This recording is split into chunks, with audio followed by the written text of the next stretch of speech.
Ladies and gentlemen, good day and welcome to Pokarna Limited Q1 FY22 earnings conference call.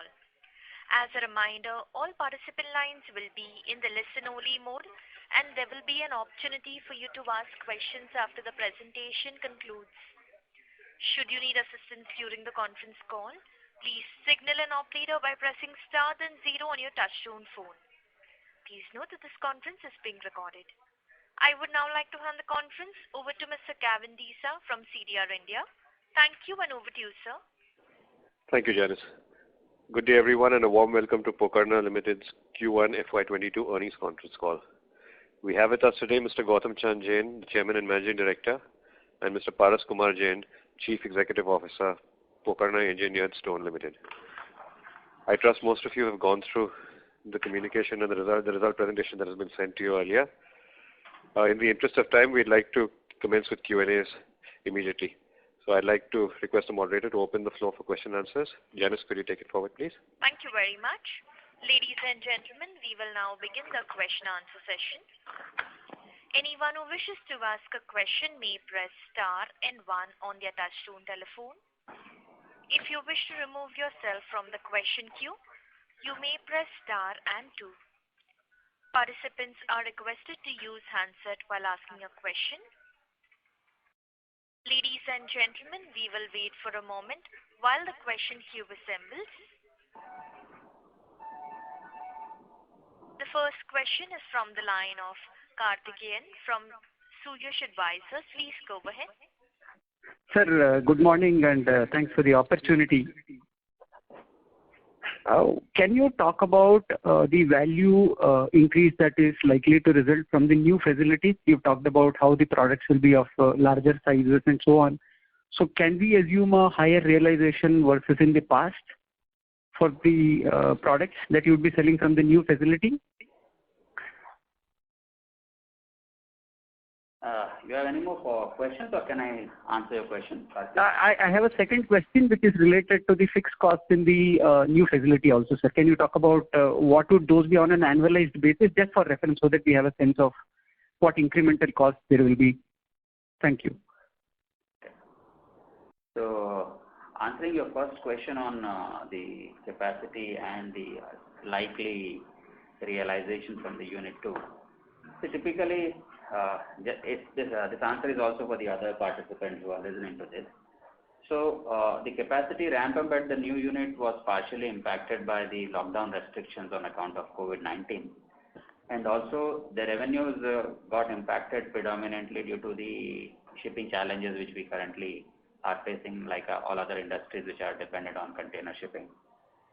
So on a peak capacity utilization basis, when the product mix is right, like as we mentioned in the past also, that currently we are going with basic designs. Now we are slowly moving to the mid-range designs, and then going forward we'll also start taking up some higher realization designs. But that is still to happen because of the shipping reasons. We have to typically manage our capacity utilizations and also look at the working capital.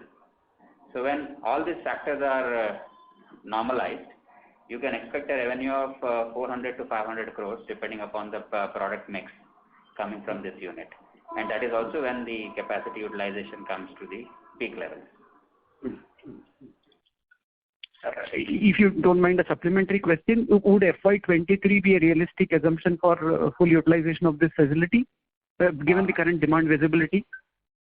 I think keeping the demand and the COVID uncertainty scenarios under constant assumption, I think FY23 or maybe mid of FY23, 24, early 24 can typically be the point where the peak numbers would come in. Fantastic. Fantastic. And in terms of fixed costs, because it's a bit confusing, the other expenditure has run up sharply from say 33 crore to 44 crore on a sequential basis. So it is, and 5 crores out of that is being described as one of forex related costs. So if you had to normalize the incremental cost from the new facilities, that will give us a sense of the economics of this unit. See, basically, if you look at the numbers, on a typical basis, the capitalization happened in March 21. And was the first quarter when we actually depreciated the assets on a quarterly basis completely. So typically around 4.47 crores increment is due to the Unit 2 capitalization, which is coming in. Right.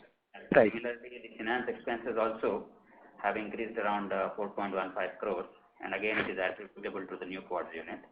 And we mentioned in the other expense includes a foreign currency loss of 5.3, which is typically coming on account of the payment which we made to one of our largest suppliers for this new unit when we settled their LC payment.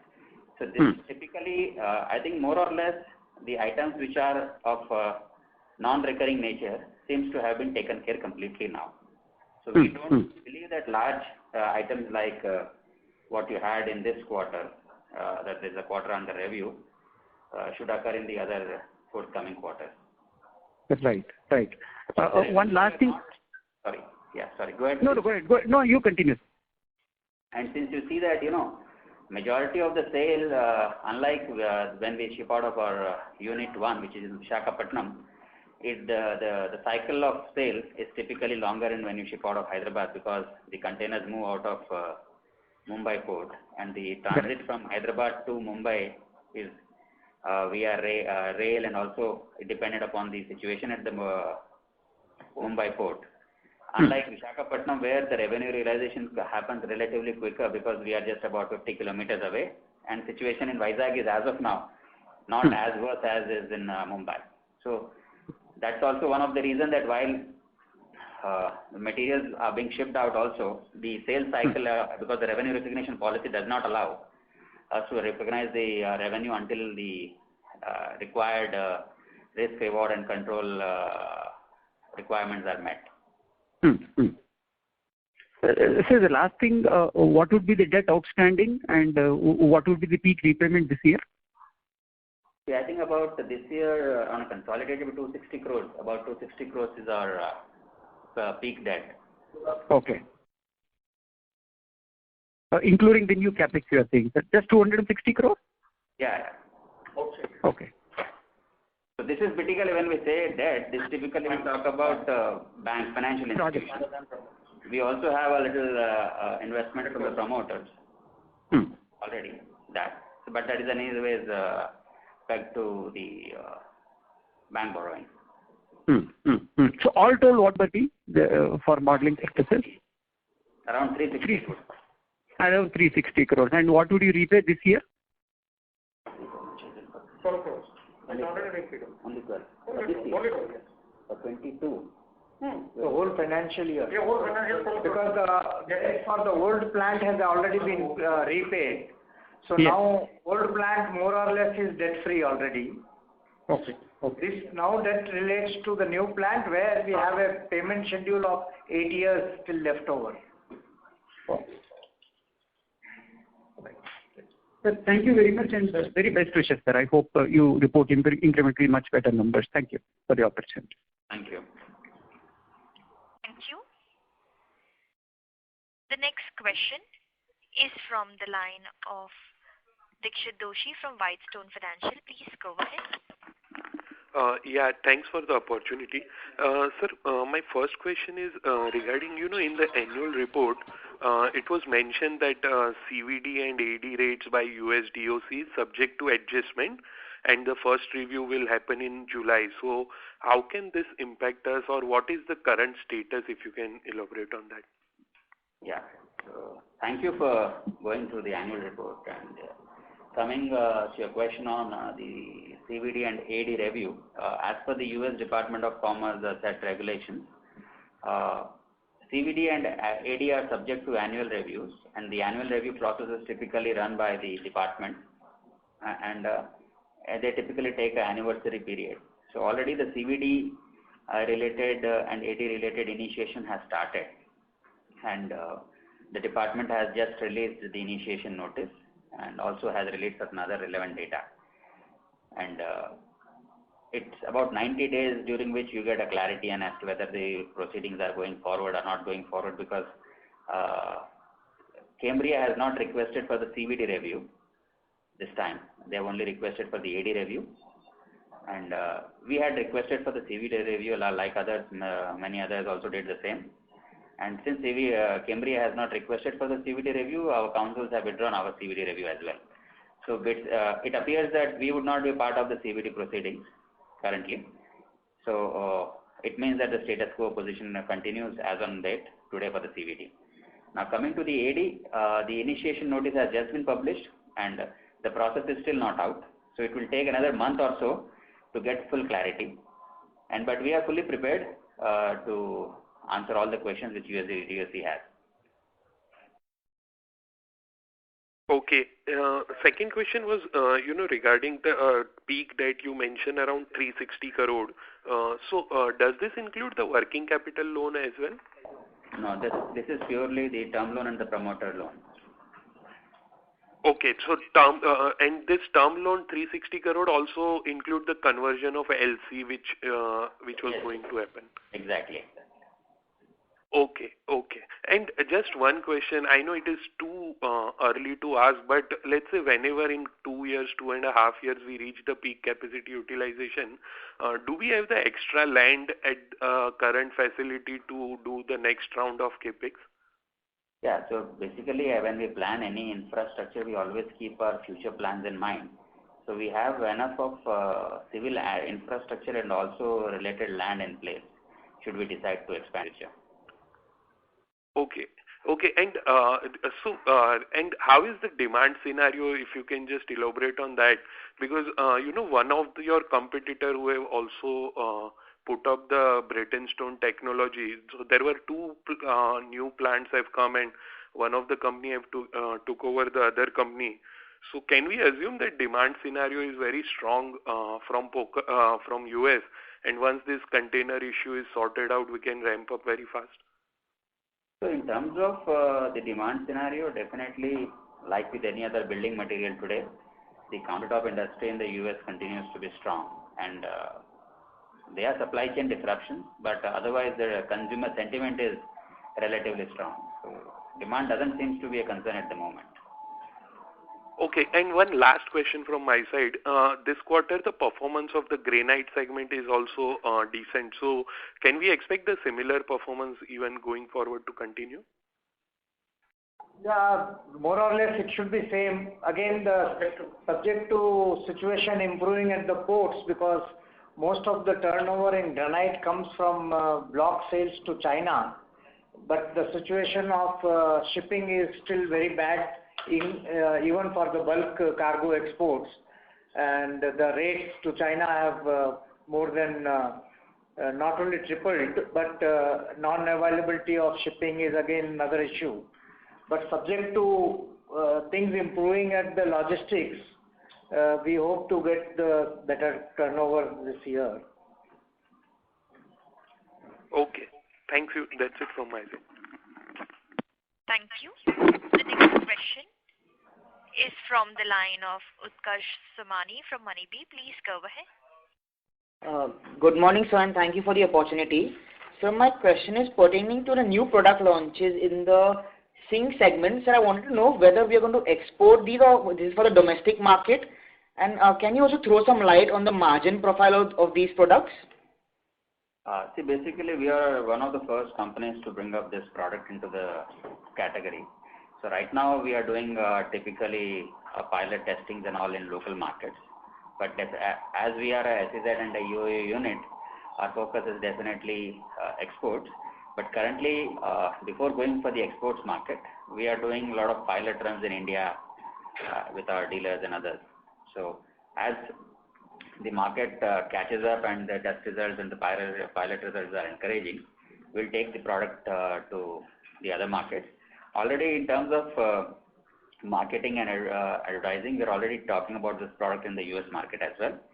And in terms of sampling and all that activity has also started. So that's the first part of the question. Second part of the question, again, the margin profile more or less will be similar to what we have. Okay, sir. And what is the capacity in this segment, and whether like this is over and above the existing capacity, or it is fungible? See, basically this is a number which I will not be able to share for competitive reasons. but we have enough capacity to meet the demand. Okay, sir. Thank you so much. That was helpful. Thank you. Thank you. The next question is from the line of Sonal Kohli from Bowhead Financial. Please go ahead. So thank you for this opportunity. I have a few questions. Firstly, in the past, when the currency run rate was lower than today, and perhaps the raw material inflation would have been also less, you were doing almost like a 9,500 crore revenue run rate from your old plant at the peak. In light of the new, current currency rate and inflation raw materials, what is this capacity capable of generating on a quarterly run rate basis in a normal quarter? This is my first question. The second question is, we have made a EBITDA margin of 29-30% in quarters, adjusting for forex. When your new plant is fully operational and at full capacity, and maybe the shipping rates are normalized, is 40% EBITDA margin a possibility for us? I'm not talking about now. I'm talking just in terms of possibilities, 4, 6, 8 quarters down the line. And then I have few very, more questions, but I'll ask them after this. Okay. So coming to the revenue generation capacity, typically it's predominantly dependent on the product mix, and also within the product mix, also whether the thicknesses and also whether we are doing cut to size more or we are doing slab more. So given that the hospitality segment globally has still not recovered, so getting the peak run rates what you saw in the past still looks to be a little tight. If the shipping situation is normalized in terms of getting the containers available on time at the right price so that the customer is able to ship the container, the unit 1 typically has a ability to produce anything between 75 to 85 crores on a quarterly basis. And anything upward that would typically warrant that we get the hospitality demand back into the channel, which, as you know, that since the tourism industry is still not picked up completely, a lot of renovation plans, a lot of commercial establishment plans are on the hold. So that is one part of your question. What was the other question, sorry? The new plant also will typically give the same value. So when the new plant reaches the peak level and has the right product mix, the numbers would be resonating the levels of unit 1. Sir, in the previous calls 2-3 years back, you had mentioned that your new capacity is 130% of existing capacities. So what am I missing here? Would the revenue be 130% of the existing, or would it be similar to the existing? Basically, the numbers in terms of the nameplate capacities are higher, but then reaching on those numbers and getting the right product mix is first priority.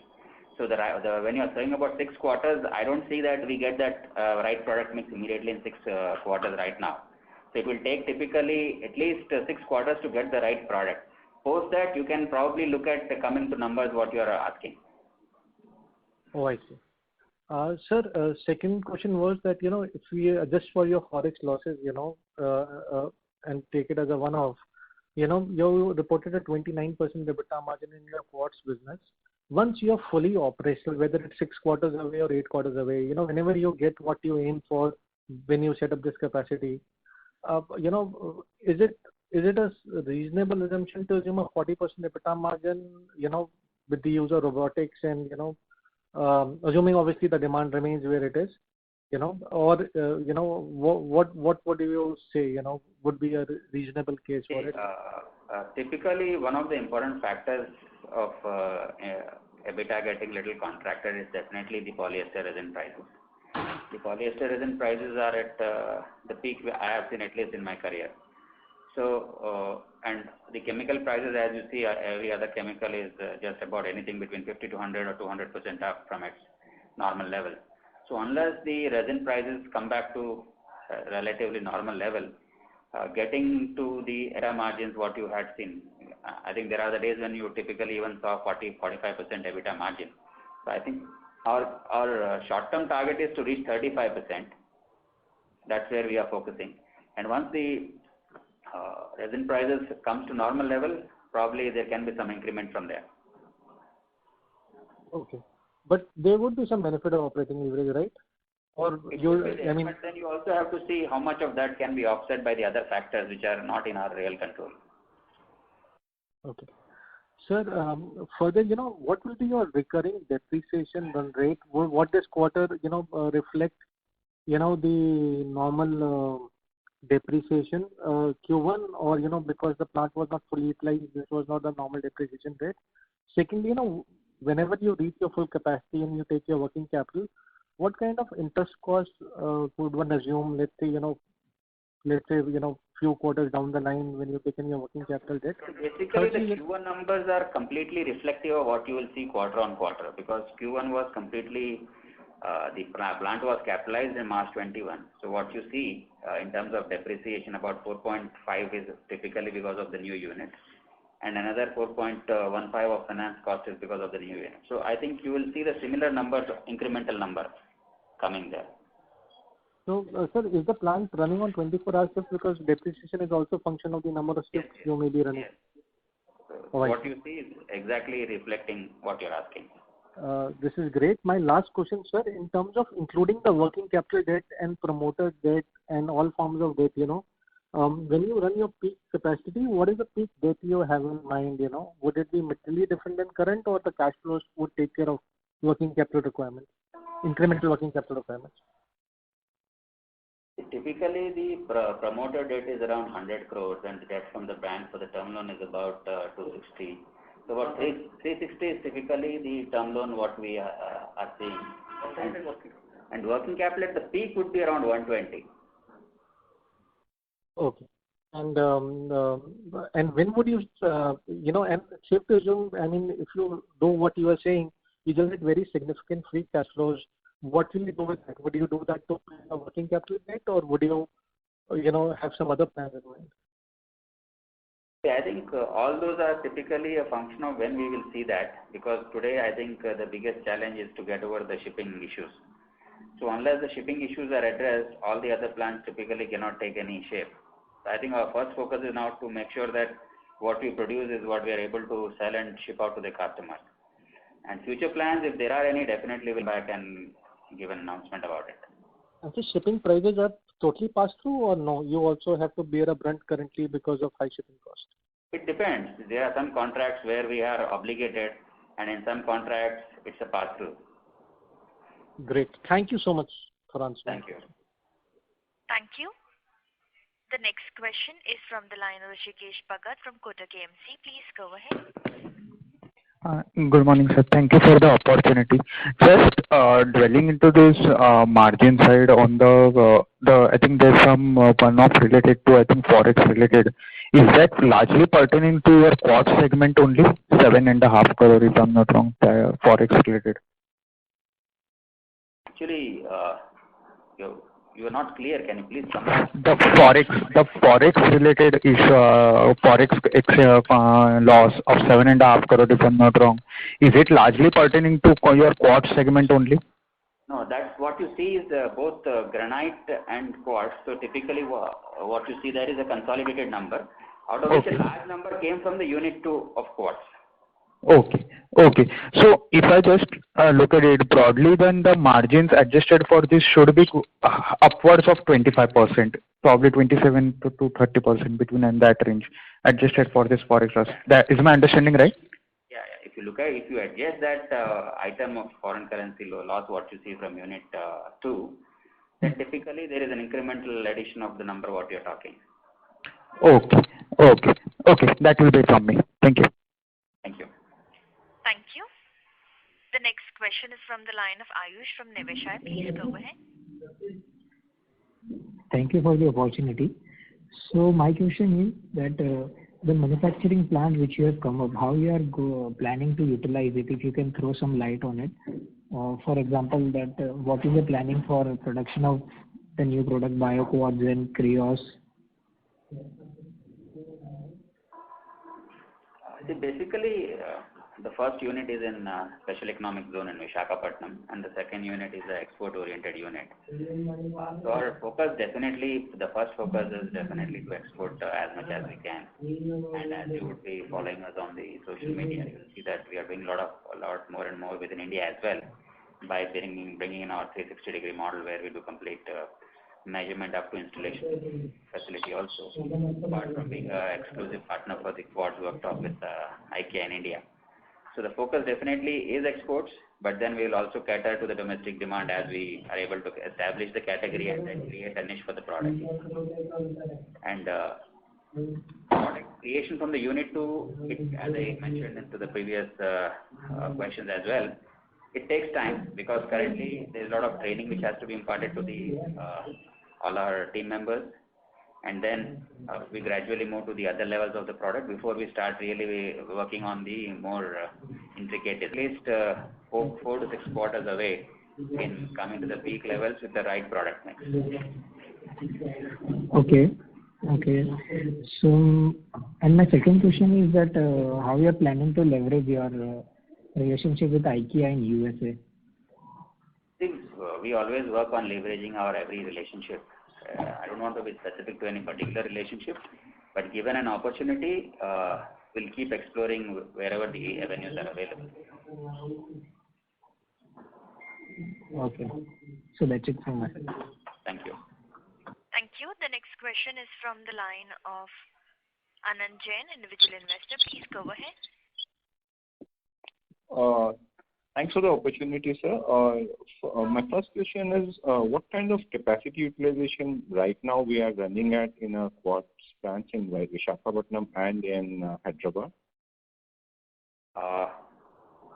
We are running almost at the peak level in Visakhapatnam. In Hyderabad, because of shipping-related challenges, so we had to pare down our capacity. So it will take at least another couple of more quarters before we come to a 60% plus number. Okay, so it is majorly impacted by shipping, but I thought Hyderabad, must be easier because you can ship by a JNPT, and is that not happening? Basically, today I don't think any particular location can be the easy way of shipping unless you are actually at that location. So whether it is Visakhapatnam to Mundra to Chennai or any other port on east also, the situation is same. It's a complete chaos in the shipping line business as of now. Okay. So the other question is, if you can speak something on how are you looking at the India growth and the prospects in India, because ours is like one of the best brands in quads, and I mean even a lot of developers who I've spoken to are aware of Pokarna and are really interested in what we do, or what we make. So can you just speak something on how we are looking at the India growth plan? Basically, Pokarna as a brand is about 3 decades old in the building industry. So builders know us from our granite business, and now they also know that about for a decade now we bring also quad surfaces, and millions of square foot of our project is already installed in various projects in India, especially with the prestigious different ventures in south of India. And now with the 360-degree model, we are trying to bring experience which the consumer has in the developed nations like Europe and US, where we typically go to the home of the consumer and just twice. And the first time it is 1 hour, and the next time it is around 4 to 5 hours. So typically in 6 hours, you have all your kitchen countertops installed completely and without any mess at the site. And because we bring the completely finished product, packed in a world-class way, is delivered to the consumer in a right way, and then we don't create any mess. And of course, overall we also provide a 10-year warranty, and we use non-VOC glues and all that. So, but then all this has a cost, and we do compete in the local market with the manufacturers who have deployed Chinese machineries and have a different product profile. So that's a place where we compete with them. But the people who understand the difference between a good and the best product typically look for always the best, and they come to us. So we don't want to commoditize our product in this market, because we believe that there's a lot of value proposition which we bring onto the table. So India is a growing market, and it will definitely take some time before it becomes a major part of our revenues. So my question is this, that we have a lot of these shipping issues and container issues. can we divert, and Hyderabad not being an SEZ location, how much of our Hyderabad capacities can we divert to the local market? Typically, if the local market is able to take the entire capacity, we can divert it, but that's more hypothetical in nature. Purely from a demand side, I'm trying to understand. Demand side for a product, how much of I don't see that a demand for about close to 10 million square foot is available locally, is what my understanding. Okay, and how much are we supplying locally, if you have any numbers on that? I think I would refrain from giving those specific numbers. Thank you. But are we seeing an uptick on the domestic market from our company? Is that like what? Yeah, that's what is our insight. Okay, great. Thank you, sir. Thank you. Thank you.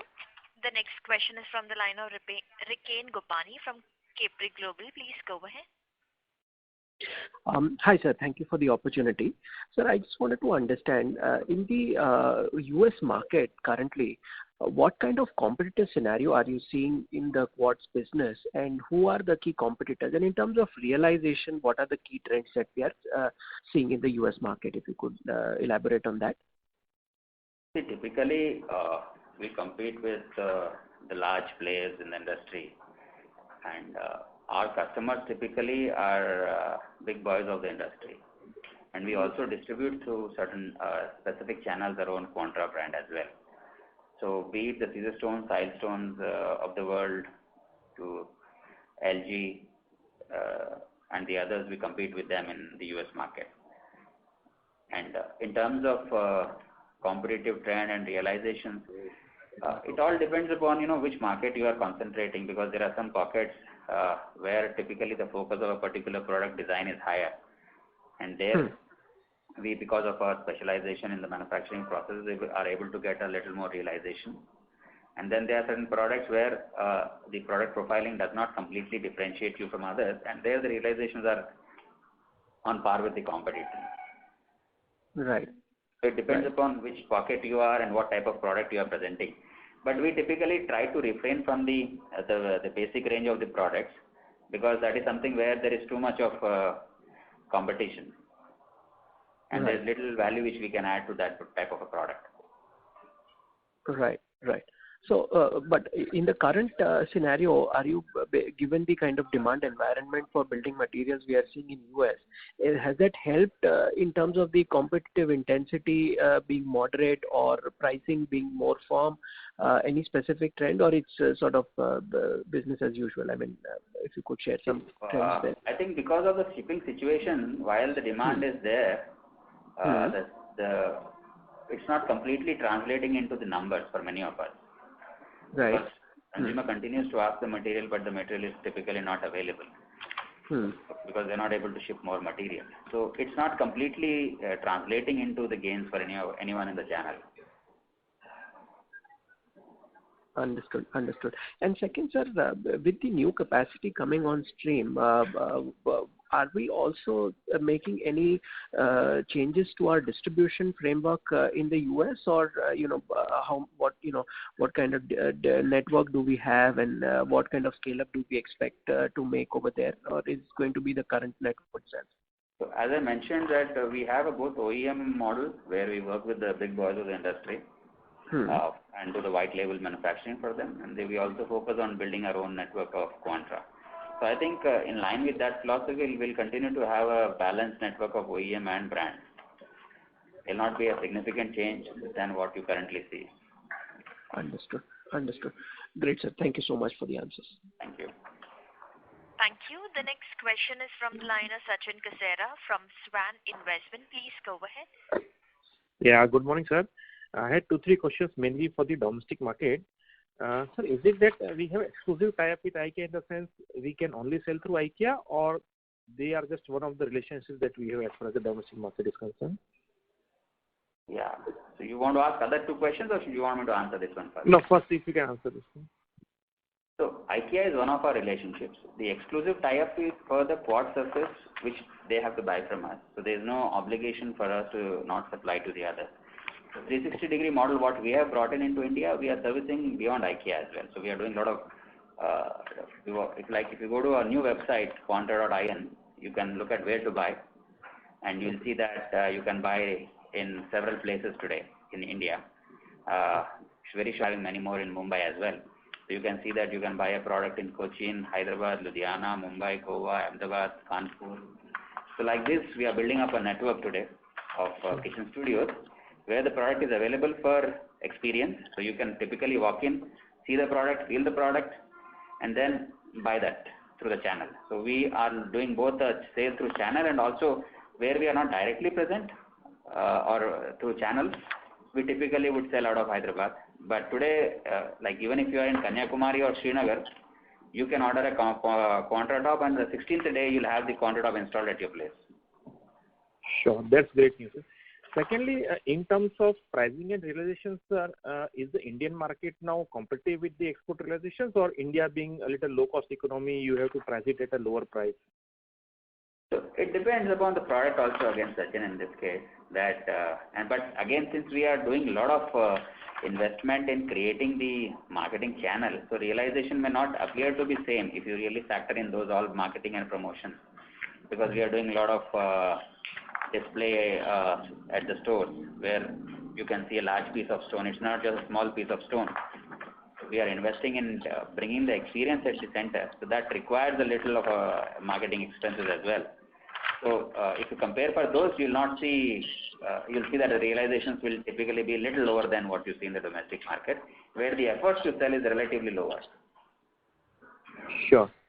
And from a 4 to 5 year perspective, once the market matures and stabilizes, do you think that domestic market can be a significant part of the revenue as far as the quart business is concerned?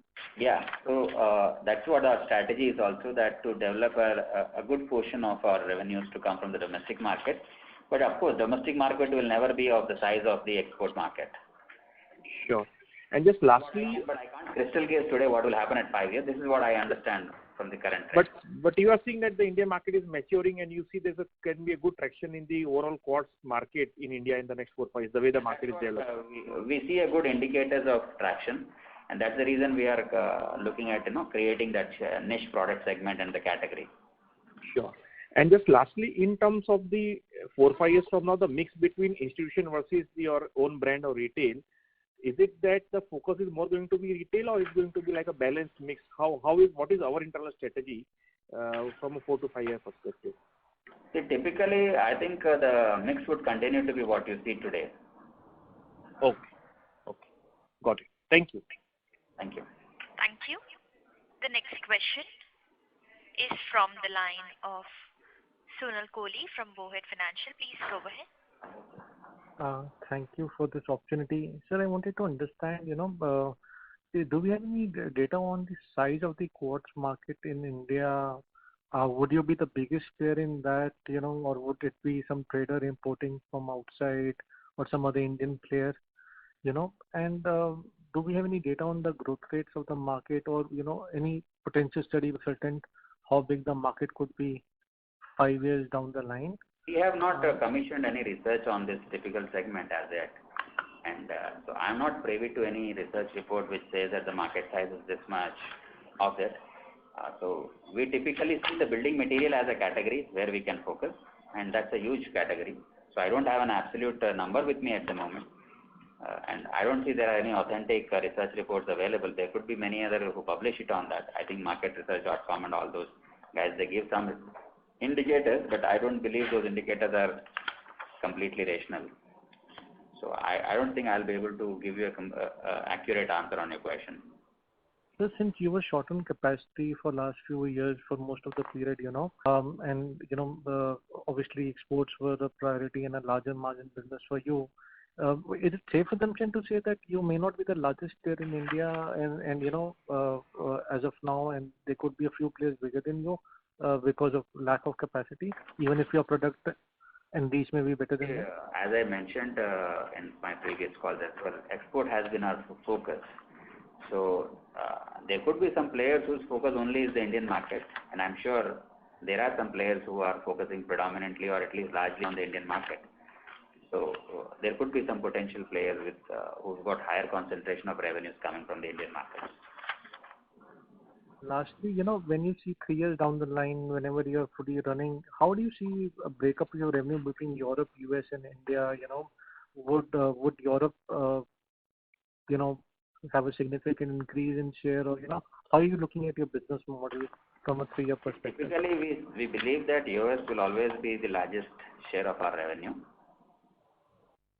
and Europe may not necessarily have a larger chunk. So US is where I would rather say North America would continue to be the largest player in our entire sales portfolio. So one more question, considering, if ships are fully available, why would it take you 6 quarters to run full capacity, at least for the normalized products? Let's say, by December quarter or by March quarter, if the ships are fully available, considering the pent-up demand, etc., wouldn't it be possible for you to reach at least, for the normalized product, not the high-end, customized products, reach your full capacity utilization in that time frame itself, subject to obviously availability of ships? I wish I could do what you say, but it takes a lot of time to train people and have a right product mix developed, because it is not just like a printing tile what you see in the ceramic industry, that you just put a design and every tile comes out like a print. It's a manufacturing process. It takes a lot of research and development, and it's a full body product, and we stand behind what we sell. So we just don't sell whatever we produce. So it has to meet our quality expectations. It has to be certified by various international bodies. So it takes time. I'd be more than happy to get you the numbers what you're asking, but then it's not how it works. Typically 15 to 18 months is the period by which the stabilization and the right product mix comes in. Lastly, sir, is there any scope for you to add capacities, and if such a situation arises, 4-6 quarters down the line, and how quickly could that be done? At least, a 10-20% increase in capacity. Is there any scope of that? I just mentioned, I think partially about this in some of the previous questions. We have infrastructure in place in terms of civil infrastructure and the land availability to expand should the opportunity be there. Now, whether it will take, whether I can add 20% in short time, whether I can add 40%, it depends upon what type of expansion we are doing. But I think whatever way you want to do, it's not possible to turn around in 3 or 6 months. This is typically a little longer gestation projects. Typically takes anything between about a year to 15 months to get a right infrastructure installed and commissioned. Perfect. Thank you so much. Thank you. Thank you. The next question is from the line of Dikshit Doshi from Whitestone Financial. Please go ahead. Yeah, thanks for the opportunity again. Sir, first question was, since this new plant have a different product than the unit 1, we'll be selling to the same customers the new product as well, or it's all together a different customer we have to target? I think Dikshit answered this question. So let me first clear that misconception. The product is not different. The designs can be different from what we have. So it's all quartz surface product, but the level of detailing and all that can be a little different based on the robotics output. So it's not that the product is different. Okay. Sir, and one last question from my side. So, how do you see, in the earlier years, 2-3 years back, we were planning to sell the textile division, but then we didn't get any buyer. So, why we are not closing it down rather than selling? We don't want to do a distress sell, of course, because we have good quality of machines, and we'll see if we can tie up or use them rather than doing a distress sell. So we are waiting for a right customer, or maybe revival if it's possible. And you would be saying that, typically the amount of cash burn in that is come down dramatically. So I think we have good fixed assets there to monetize in a right way. Okay, sir. Okay. That's it from my side. Thanks. Thank you. Thank you. Ladies and gentlemen, that was the last question for today. I would now like to hand the conference back to the management for their closing comments. Thank you, and I hope you guys are keeping safe in these times, and look forward to catching up with you guys again in the next quarter. Stay safe. Thank you. On behalf of Pokarna Limited, we conclude today's conference. Thank you for joining. You may now disconnect your lines.